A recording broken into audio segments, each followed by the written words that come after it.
What's going on, guys, and welcome back to the Wilson Auto Detailing community. In this video, we want to talk about ceramic coatings, but we want to talk about some of the biggest myths surrounding ceramic coatings that really need to be made clear to your customer, and talking about why that needs to be done. Now, just for a little bit of context, in this video, you're going to see me applying a Naciol ceramic coating, their ZR53 coating, to a client of mine's Audi. This is a relatively new Audi of hers, so that's why we're actually coating it, because before this we did do, of course, a very extensive preparation as well as just a single stage polish with Optimum Hyper Polish. It's really great polish that I like when I'm doing something really simple and something that I just know the results I'm going to get out of it, and a finishing pad from Lake Country. But now it's time to apply the ceramic, and the reason why I'm bringing this up is because what often happens now, and this was not the case a few years ago, but because ceramic coatings have taken over the detailing industry, and for better or worse, that's true, and of course these are amazing products, but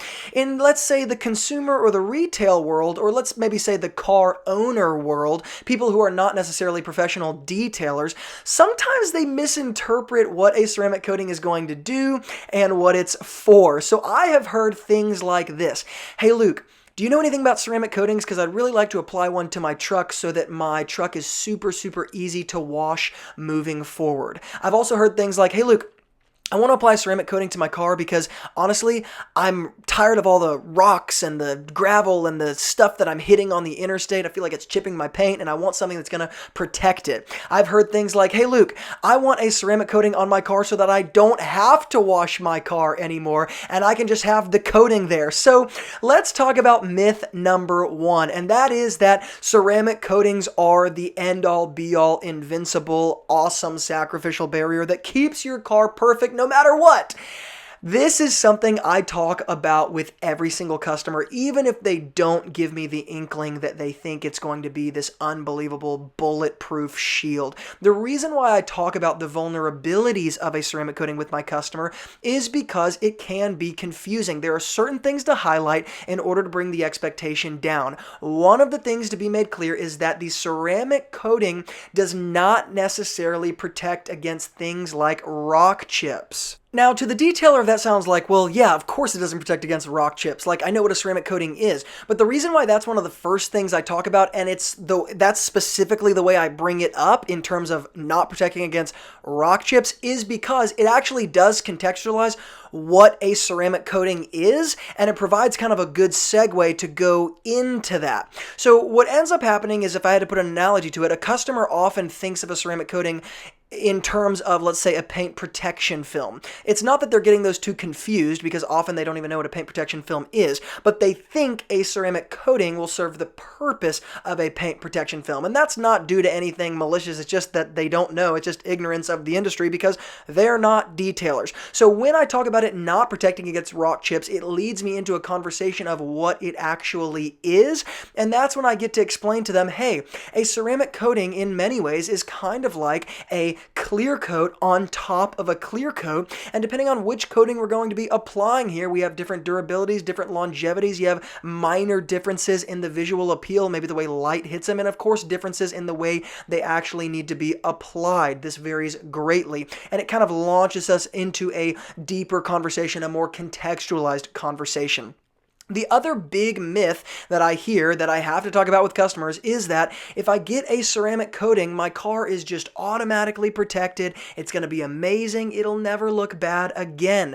This is something that even detailers get confused, and if I can, I'm going to try to just add a little bit of logic to this equation here. One of the things we talk about in the detailing world is, does this carpet shampoo attract dust and attract dirt? And that's the best analogy I have for this next myth, because even in the detailing world, that phrase doesn't actually make sense, because there's really no such thing as like something you're going to put on your carpet that literally pulls dirt to it like a magnet, the way we say attract.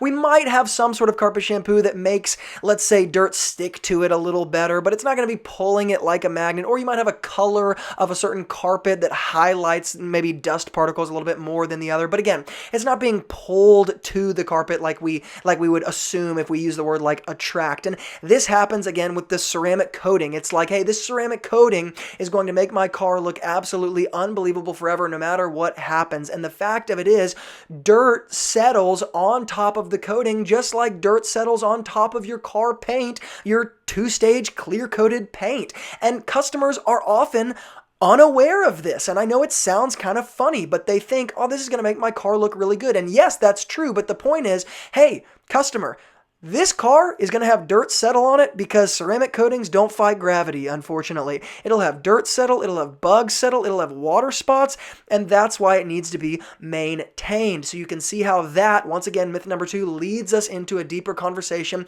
And really myth number 3, which is, if I get this ceramic coating, it is going to be so awesome that I'm not going to have to wash my car like usual, and my car's still going to be protected. And they don't understand the fact that ceramic coatings actually need to be maintained themselves, just like, let's say, your clear coat needs to be maintained. And this, of course, launches us into a conversation of what it might look like for a maintenance schedule to happen on a ceramic coating. And you can see how this gets further contextualized with specific customers where you say, okay, well, how often do we want to maintain this? Or phrased another way, how much longevity do we want to give to this coating by maintaining it either more often or less often? And this is once again another myth that we need to bust with customers, which is a ceramic coating doesn't just last on its own because it's this awesome substance.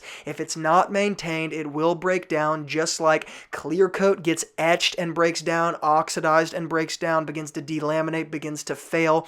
The same exact thing in a little bit of a different way happens with the coating if it's not maintained. Now, you might be thinking, do customers react well to this when you talk about all the negative aspects of a ceramic coating? And the fact of it is, the simple answer is, assuming you know how to communicate these things in the proper way, customers actually deeply appreciate the context that you're giving them because they want to understand what's happening. And when you don't spend a relatively good amount of time really going into detail about what's going on, customers often get a bit skeptical and, let's say, defensive almost, because they feel like they're paying a high dollar amount for something that they don't fully understand. And when people feel like they're paying a lot of money for something they don't fully understand, they have a tendency to, let's say, assume malice with you as the one selling the product. Even if you're not being malicious, you're just not necessarily giving them the full context and all of that sort of stuff. So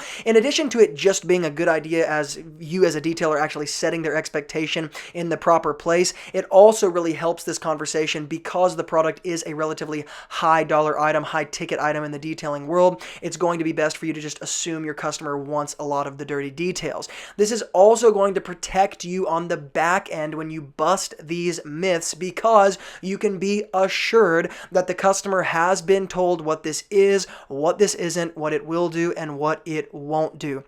Now guys, as you were watching me apply this to the Audi in this video, if you want to see all of the products, including the ceramic coating used here, make sure to visit the YouTube description box below this video where all of those products and tools are laid out. And if you're getting into the detailing world and you just want to know what are the best products I need to get into the detailing world in the first place, make sure to check out my Essential Detailers Toolbox below this video where you get the top 10 products you need to get into the industry. We will send that to you for free. Guys, thank you so much for watching, and as always from Luke here at Wilson Auto Detailing, keep working hard, and I will see you guys in the next video.